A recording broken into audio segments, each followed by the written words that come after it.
Okey, macam saya cakap tadi kan, kita kena ada mentaliti juara. Saya juga tanamkan dalam minda saya ni, ada mentaliti juara. Kan? Ada mentaliti juara. Yang pertama adalah sikap kita kena sentiasa nak menang.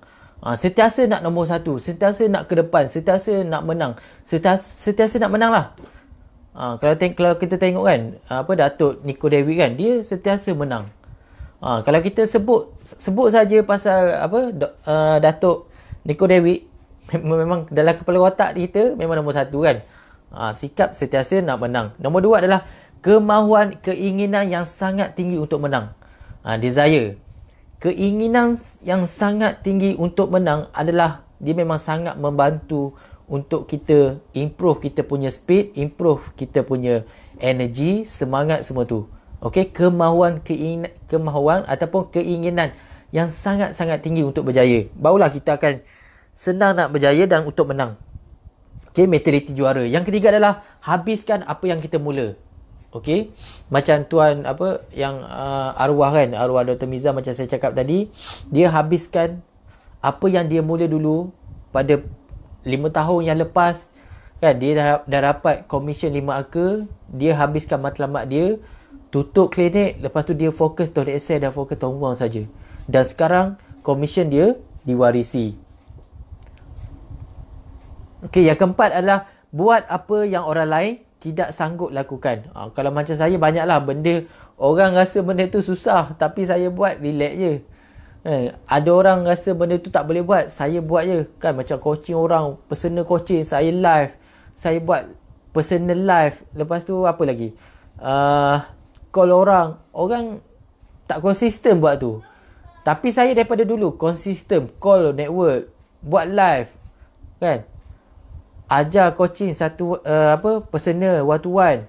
Saya konsisten benda tu sebab saya tahu orang berjaya dia akan konsisten. Saya nak berjaya tau, sebab tu saya konsisten. Tapi kalau tuan-tuan boleh konsisten, ada mentaliti juara ni, konsisten dan sanggup lakukan apa yang orang lain tak sanggup lakukan, tapi kita buat, kita akan juara, kita akan menang, kita akan berjaya dalam bisnes ni. Okey. Yang kelima adalah sentiasa melakukan sesuatu yang orang lain tidak buat lagi. Macam ManyChat kan. Kalau benda-benda baru, kita yang buat dulu. Kita dah ke depan, tapi orang baru nak start. Kalau kita nak ada minda juara macam tadi, kita kena selalu ke depan. Okey. Lepas tu bersedia untuk menghadapi cabaran. Cabaran dalam bisnes ni memang selalu ada. Okey. Cabaran dalam bisnes ni memang selalu ada. Dan saya ingatkan adalah, dalam bisnes kita jangan sebut masalah. Okey. Sebenarnya cabaran ni adalah masalah sebenarnya. Tapi saya kan, sebab tu saya tanya dekat Facebook saya tadi, Aiman Fahmi Yakin, saya sebutkan cabaran. Barulah kita ada rasa macam nak fight, betul tak? Barulah kita rasa nak fight. Sebab saya sebutkan cabaran. Saya kadang-kadang ada buku masalah tau. Saya ada satu buku masalah. Saya tulis buku masalah ataupun saya tulis buku cabaran kan. Dan saya tulis masalah-masalah tu, saya akan settle satu persatu. Dia macam luahkan dekat buku. Lepas tu satu persatu saya akan settle. Saya ada satu buku tu. Dan saya panggil masalah ni cabaran. Barulah saya rasa nak fight. Boleh faham tak maksud saya? Kalau kita anggap masalah ni sebagai masalah, dia akan rasa macam down, dia akan rasa macam alamak kan, nak give up lah kan. Sebab masalah, mana ada orang suka masalah. Tapi kalau cabaran, berapa ramai orang sukakan cabaran? Berapa ramai? Kalau saya ni, saya lebih kepada orang yang mencabar saya, ataupun saya suka fight. Senang cerita macam tu lah, saya suka fight. Macam restock singkat kan. Kalau saya tak dapat nombor satu, saya rasa macam tak senang. Saya rasa saya nak nombor satu juga. Walaupun tak banyak lah kan. Minggu pula dah. Bulan lepas saya restock 600 singkat. Tak banyak lah, tapi okey lah kan, saya fight. Saya suka kepada cabaran. Kalau apa-apa masalah pun, saya tak akan mengeluh, saya tak akan salahkan upline, ataupun saya tak akan salahkan downline, ataupun saya tak akan salahkan sesiapa. Tapi saya akan salahkan saya sendiri kalau saya tak settlekan masalah tu. Dan saya anggap masalah sebagai cabaran. Sebab tu saya tak ada masalah nak down ke, nak salahkan orang lain ke kan. Lepas tu akhir sekali adalah sentiasa bersyukur dan bangga dengan apa yang kita berjaya capai. Kena reward diri sendiri. Dah berjaya, reward. Ikutlah nak reward apa kan. Dan akhir sekali saya nak share dua benda lagi kan. Siapa masih bersama dengan saya? Suara jelas tak? Ya Allah, dahaga. Suara jelas tak? Saya nak tengok juga komen ni sebab saya nak pilih pemenang. Dan satu lagi, saya akan tengok balik tau live ni. Saya akan tengok balik. Saya nak tengok orang yang betul-betul fokus. Saya nak tengok orang yang berapa ramai yang tanya soalan dan aktif dan share. Saya akan pilih pemenang tu. Mungkin esok saya akan umumkan dalam Facebook saya lah. Kena follow dan save Facebook saya. Okey. Ataupun saya umumkan dekat pendaftar PSC pun boleh. Nanti orang ni kena WhatsApp saya. Lepas tu saya akan bagi hadiah.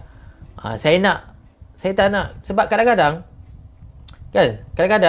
dekat live ni dia tak keluar komen tau. Sebab tu saya nak tengok sekali lagi. Saya nak betul-betul orang yang dapat hadiah ni, orang yang betul-betul fokus. Boleh Kena follow dan save Facebook Aiman Fahmi Yakin. Dan like page ni, follow dan save juga. Okey. Akhir sekali adalah dua benda ni memang sangat-sangat penting.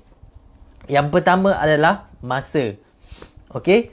Yang pertama adalah masa. Okey, lepas habis dua benda ni, saya nak santai-santai sekejap dalam 5 minit atau 10 minit. Saya nak tengok balik soalan-soalan yang lepas tadi, boleh? Okey, yang pertama adalah masa. Okey, masa ni kalau tak boleh disiplin, memang tak boleh buat benda lah. Memang tak boleh buat bisnes. Kalau masa ni, kalau dengan masa kita tak boleh tepati masa kan. Kalau masa pergi masterclass sepatutnya 8.30 tapi pukul 11 baru kita pergi, memang tak boleh. Kita kena jadi seseorang yang tepati masa. Sebab dalam Al-Quran Allah dah sebutkan demi masa. Okey, dalam Al-Quran Allah dah sebutkan benda ni demi masa. Kalau ada ustaz-ustaz, betul tak? Saya bagi tahu.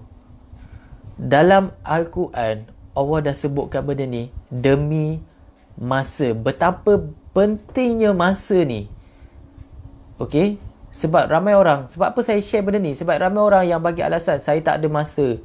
Saya kerja 12 jam, tak ada masa. Saya study, tak ada masa. Itulah, inilah kan. Saya bukan nak saya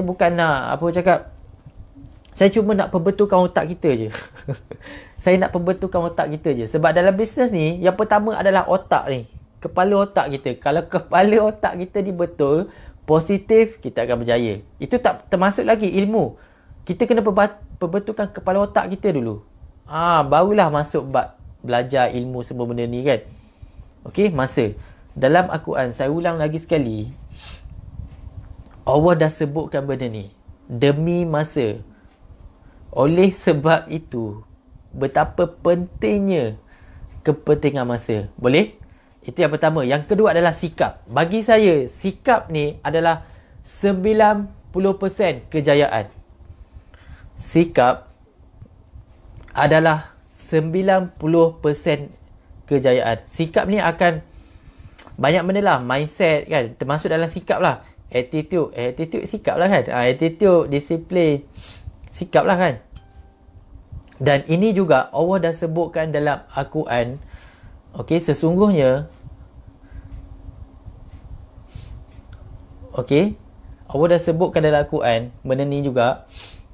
Allah tak akan ubah suatu kaum tu. Okey, Allah tak akan ubah satu kaum ni. Okey, melainkan orang tu sendiri yang ubah pada diri mereka. Faham tak ni? Faham tak apa yang saya cakap ni? Allah tak akan ubah nasib satu kaum ni. Pernah dengar kan ayat ni kan? Allah tak akan ubah nasib satu kaum ni kecuali dia sendiri ubah apa yang ada pada diri mereka. Saya ulang lagi sekali. Melainkan, kecuali mereka sendiri yang ubah apa yang ada pada diri mereka. Dengar tak? Apa? Saya ulang lagi sekali. Apa yang ada pada diri mereka. Apa yang ada diri tuan-tuan? Adalah sikap. Itu poin sebenarnya. Kalau tadi masa Allah dah sebutkan dalam Al-Quran, dalam Al-Quran demi masa, dan ini juga Allah tak akan ubahkan nasib satu kaum ni kalau dia tak ubah. Kalau dia sendiri tak ubah apa yang ada pada diri mereka. Kalau kita ubah attitude kita, hidup kita pun akan berubah. Betul tak? Change attitude, change your life. Pernah dengar tak? Kalau kita ubah attitude, hidup akan berubah. Dan benda tu dah ada dalam Al-Quran. Okay? Allah tak akan ubah nasib satu kaum ni kalau dia sendiri tak ubah apa yang ada pada diri mereka adalah sikap. Sikap ni bagi saya adalah 90%. Ilmu ni kan dalam 20% atau 10% je. Selebihnya sikap. Macam mana attitude kita. Macam mana kita bertindak. Itu yang paling penting.